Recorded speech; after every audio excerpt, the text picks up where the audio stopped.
ஓம் சரவணபவ. இன்றைய பதிவில் நாம் பார்க்கவிருப்பது முருகப்பெருமானை குறித்து பாடப்பெற்ற ஒரு அற்புதமான மந்திரம்.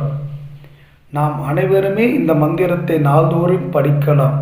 குறிப்பாக கடன் பிரச்சனை உள்ளவர்கள், தொழிலில் வெற்றி கிடைக்க வேண்டும் என்று நினைப்பவர்கள், எதிர்மறை எண்ணங்கள் அகன்று நேர்மறை எண்ணங்கள் கிடைக்க வேண்டும் என்று நினைப்பவர்கள் இந்த மந்திரத்தை பாராயணம் செய்யலாம். மிகவும் அற்புதமான ஒரு மந்திரம்.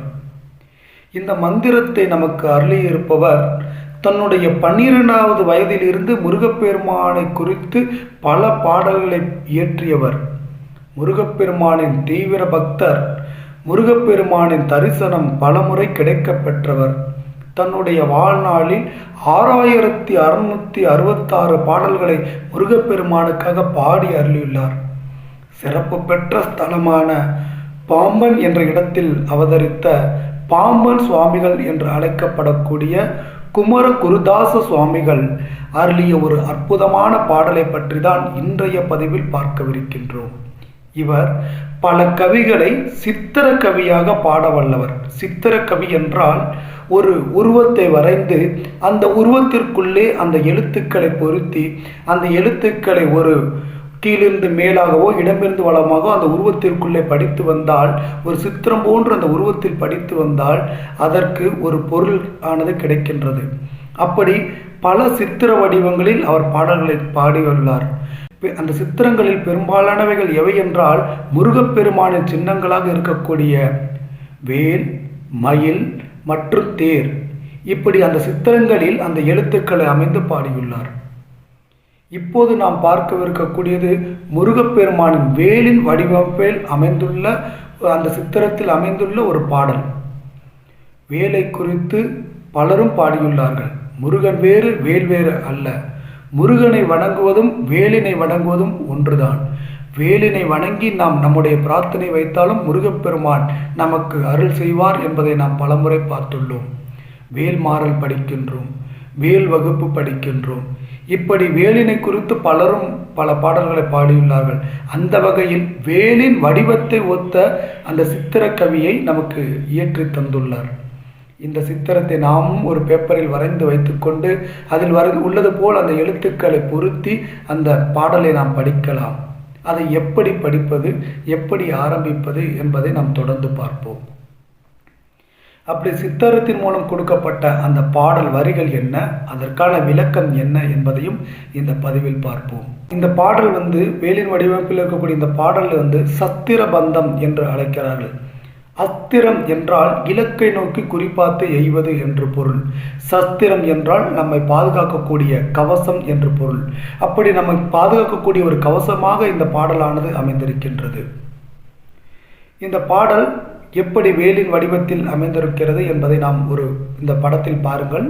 இந்த பாடல் வரிகள் இந்த வேலினுடைய கீழிருந்து மேலாக சென்று பின்பு ஒவ்வொரு வரியாக வலமிருந்து இடம், இடமிருந்து வலம், வலமிருந்து இடம், இடமிருந்து வலம் என்று ஒவ்வொரு வரியாக செல்லும். கடைசியில் அந்த முழு வேலினை ஒரு கிளாக் வைஸில் சுற்றுற மாதிரி, கடிகாரத்துடைய திசையில் சுற்றுற மாதிரி சுற்றி திரும்ப அப்படியே மேலிருந்து கீழாக இந்த பாடல் முடியும். அந்த பாடல் வரிகளை பார்ப்போம். வாழவே தந்தப்பா வாசம்போ கத்தன்பா, மாலை பூனே மதிர வாழ் வலதே சாலவ, மாப்பா சம்போக மதி தேசார் மா பூதம், வா பாதந்த வேலவா.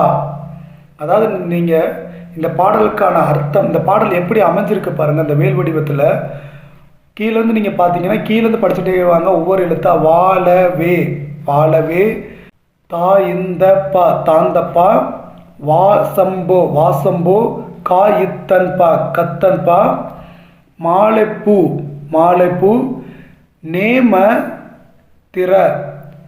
நேமதிர மால் வளர்தே, சாக்கு அப்புறம் பார்த்தீங்கன்னா கிளாக் வைஸில் வரும். சாலவ மாப்பா சம்போக மது தேசார் மா பூதம். மது தேசாருக்கு அப்புறம் பார்த்தீங்கன்னா அப்படியே நேராக அந்த திரும்ப கீழே வரைக்கும் வரும். மா பூதம், வா பாதந்த வேலவா அப்படின்னு இருக்கு. இந்த பாடலுக்கான விளக்கம் என்ன அப்படின்னு பார்த்தீங்கன்னா, தூயவனே, வேதாந்த விலாச கடவுளே, பேரின்பம் எனும் அனுபவத்திற்கு நாயகனே, மாலைகள் அணியும் செம்பொன் என திகழ்பவனே, வன்மை சான்ற திருமாலுக்கும் வல்லவர்களுக்கும் கடவுளானவனே, என்னகத்தே மிகுந்துள்ள பயனின்மையும் பெரிய ஆணவாதி பந்தங்களும் ஒழிய ஞானமும் புகழும் உள்ள பரமான்மாவே வந்தல்க, திருவடி செல்வத்தை தந்தல்க என்பது இந்த பாடலுக்கான பொருளாகும். அப்படிப்பட்ட இந்த பாடலை எப்பொழுது நாம் படிப்பது, எந்த நாட்களில் படிப்பது? இந்த பாடலை குறிப்பாக முருகப்பெருமானுக்கு உகந்த நாட்களான கிருத்திகை, சஷ்டி அல்லது செவ்வாய்க்கிழமைகளில் முருகப்பெருமானின் சந்நிதியில் அமைந்து 27 முறை, முதல் முறை படிக்கும்போது 27 முறை முருகப்பெருமான் சந்நிதியில் அமர்ந்து இந்த பாடலை படித்து பாராயணம் செய்ய முயல வேண்டும். அல்லது வீட்டில் நீங்கள் இந்த பாடலை படித்து பாராயணம் செய்ய விரும்பினால் முருகப்பெருமானின் படத்திற்கு மலர் மாலைகளை அணிவித்து விட்டு நீங்கள் ஒரு தீபம் ஏற்றி அந்த தீபத்தின் முன்பு அமர்ந்து இந்த பாடலை 27 முறை பாராயணம் செய்ய வேண்டும். அதன் பின்பு நீங்கள் தொடர்ந்து இந்த பாடலை படித்து வரலாம்.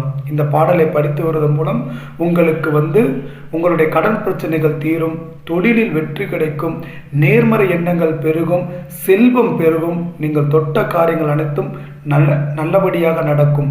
எனவே அப்படிப்பட்ட இந்த அற்புதமான இந்த பாடலை படித்து நீங்கள் அனைவரும் பயன்பெற வேண்டும். முருகப்பெருமான் அருள் பெற வேண்டும் என்று முருகப்பெருமானை பிரார்த்தித்து நான் இந்த உரையை முடித்துக் கொள்கின்றேன். நன்றி, வணக்கம்.